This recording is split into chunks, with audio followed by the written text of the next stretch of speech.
last month, on July 16th, the Department of Justice said they weren't going to continue with the investigation into Officer Pantaleo about the death of your father. How did you hear about that news? Well, we were all called to the office downtown Brooklyn. And when we get there, we're like waiting for them to come to give us the decision. And then someone pulls up their phone and they're like, someone released a statement. Is this true? They were like, oh, the decision is not to follow through with the charges. So I talked to my attorney and I'm like, so is this true? And he's like, I don't know because they're not here.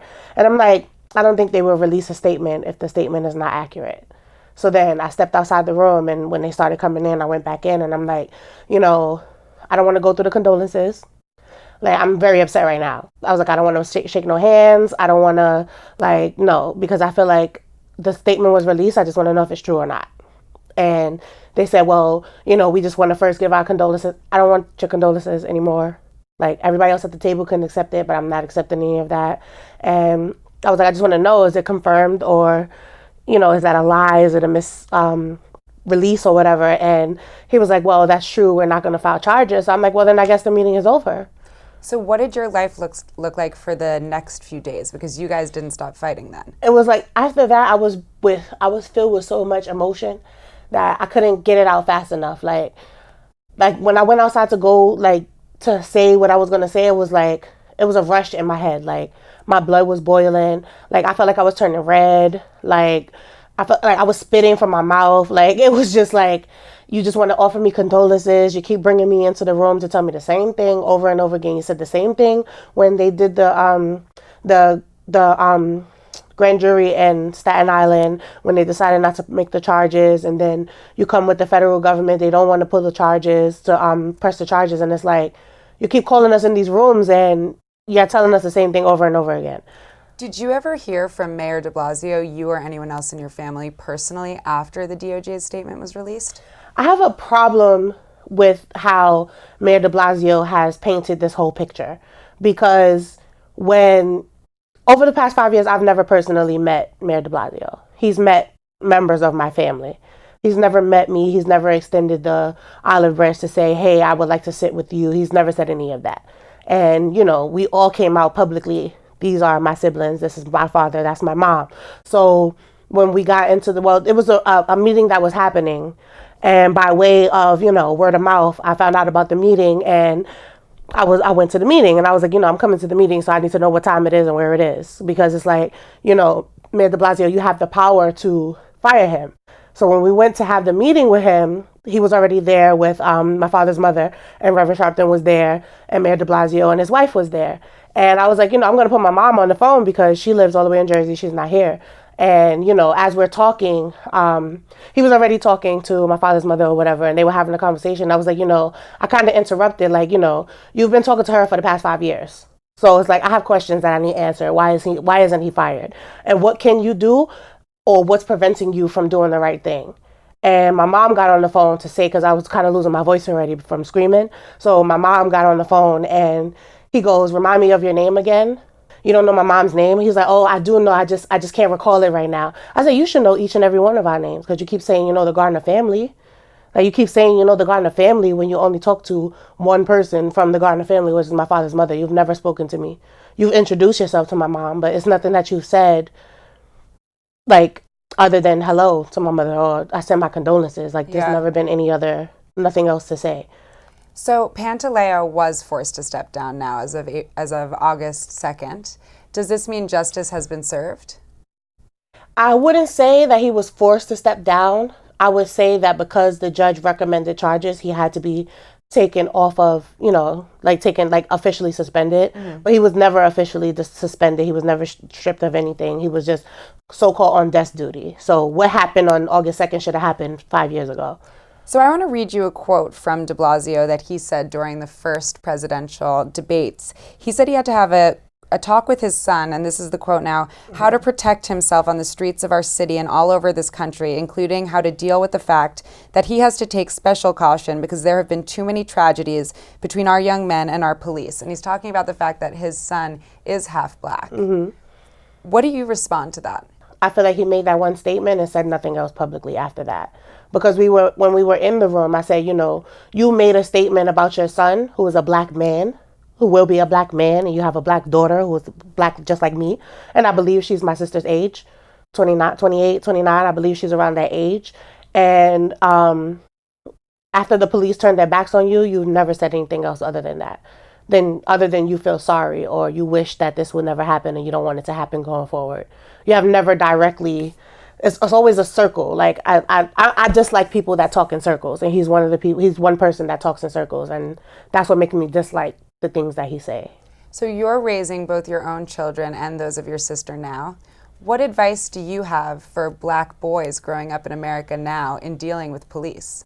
How can I look at my nephew and say, oh yeah, you're safe in New York, and his father was killed by NYPD who's supposed to protect him? So how I have to watch my daughter and my niece and my nephew grow up saying that a police officer killed my grandpa. If people want to make a change now and do want to get involved in the cause, what's the best way for people to do that? Use your voice. Use your social media. Social media is a big platform. Twitter, Instagram, Facebook. I just started using Twitter. I had an account for a long time, but it's been inactive. But I'm learning how to use my Twitter handle. Like, you know, if you could go to a march, go to a march. If you can't, if you're not physically able to go to a march, like I know Black Lives Matter did a big march on Sunday, yesterday, and I wasn't able to go because I didn't have anybody watch the kids. Mm-hmm. But like, I know that there's a million people that feel that way. I can't go because I don't have nobody watch my kids, and I don't bring my children to marches because I'm focused on the cause. I'm focused on the fight. I'm focused on the marching. And I can't have somebody looking after my kids because they won't look after them how I would want them to be looked after. So I completely understand, like, you know, go to a youth group, educate your local community, like come support us on holidays and back to school drives, like any way you could do it. Like even if it's blacking out your social media with the I Can't Breathe logo, just so people would know like we're taking a stand for Eric Garner. I appreciate all of that. And I have a petition on change.org that's almost at 150,000 signatures. We were planning to deliver it to the commissioner, but when we called his office, they said that he probably most likely wouldn't accept my meeting. So oh wow. I mean, I'm still going to deliver it. I mean, there is US mail. Mm-hmm. There's overnight express delivery. So I mean, whether that influences his decision or not, he's still going to receive it. So I want to go back to that day in Staten Island. Your mother has said that Eric wasn't even selling cigarettes that day. What happened? And then what did your life look like after all of this? Well, for me, I was already grown. I was 22 years old. I had my own apartment in Harlem, and my parents and my brothers lived on Staten Island with my dad. So when my mother and my father. So when I got the call, it was I think he had an asthma attack and he was rushed to the hospital. But like, you know, that's what we were assuming because they said that he stopped breathing. Like that's the only thing they kept saying. They said nothing about police. They said nothing about choking out. They said nothing about any of that to me on the phone.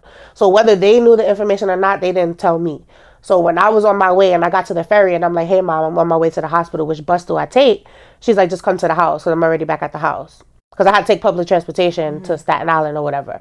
Because I had to get somebody to watch my daughter so I could travel to Staten Island. So, you know, it was just like crazy that day. So when I'm on my way, I didn't find out anything about police or anything until later that night. I just knew that they said that he had an asthma attack and then went to the hospital. That's what they were telling people.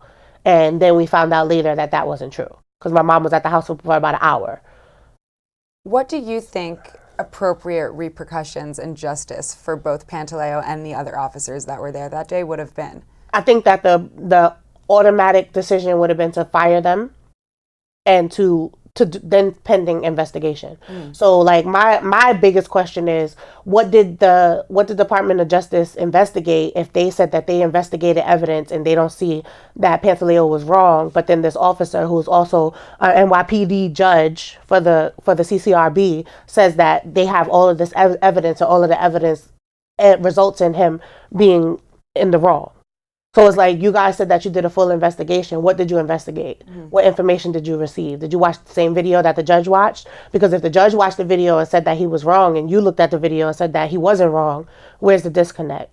Where's the missing links? Because like, this is like I said in the press conference that day when her decision came out, this is the first time that somebody on the decision-making side has said that he was wrong.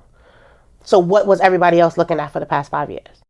Do you think that the system is broken and our young black men growing up here in New York and everywhere else in the country, are they still in a position where they need to be careful of police? I think people are broken because like outside of that uniform, you're still a human being. outside of that uniform, you're still a person. You still bleed red like everyone else. You put your pants on one leg at a time, like everybody else. So I think it's the people that are broken. Like, like at the end of the day, what you're like, they keep trying to say that his intention wasn't to kill Eric Garner, but although your intention was not to kill somebody, you're still wrong. You still choke somebody after they were on the floor saying that they can't breathe.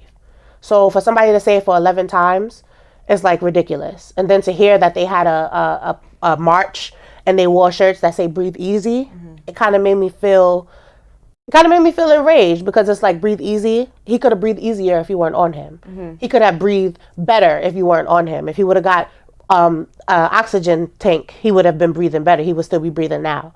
So it's like, that's utterly disrespectful. So you want us to not feel angry the way that we do, but then you wear shirts that say breathe easy. So what was it? Was you wrong or were you not wrong? Tell me about the Eric Garner law. So my thing is, which I've been saying for the past couple of years, and I kind of like had to take a step back, because I'm like, I felt that I used the words mentally unstable because I felt like my mental health was at risk. Because when you feel so angry that you want to like destroy things, that's what pisses me off, is that when this was initially came out, the medical examiner, the former PBA president, the former police commissioner, everyone said that it was a chokehold. And now here we are 5 years later, and they're trying to say it's a seatbelt maneuver or it's an arm hold, or trying to find any other language or terminology for it. A chokehold is a chokehold. It was banned. It was not a technique that he learned. A seatbelt technique was not something that he learned. So the Eric Garner law would basically like stop all of that in its tracks. Like, you cannot call a chokehold a seatbelt maneuver or arm hold, because a chokehold is a chokehold. And it's like, you can't, like, with this law being in place, you cannot deny what we see. So if an officer uses a chokehold, you will be held accountable for your actions. Do you think the current administration, the Trump administration, values civil rights? And do you think the Department of Justice under a different administration would have come to a different conclusion? I don't think so, because we were under Obama's administration when Eric Garner was killed. So, like, my sister met with President Obama. We were called down to a town hall, which they completely lied to us about. They told us we would do a meet and greet with President Obama. I bring my daughter, my sister bring my niece, and that's actually not what happened. They told me my daughter would be with me the whole time, and she ended up being in another room with somebody else. And then when it was time for the taping to go, they told my sister that she would get an opportunity to speak, and she didn't get to speak.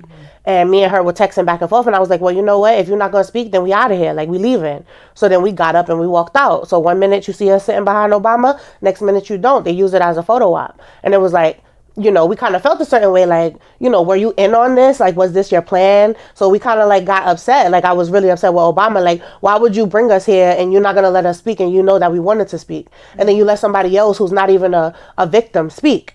So it's like, for us, it was about us getting our voices heard.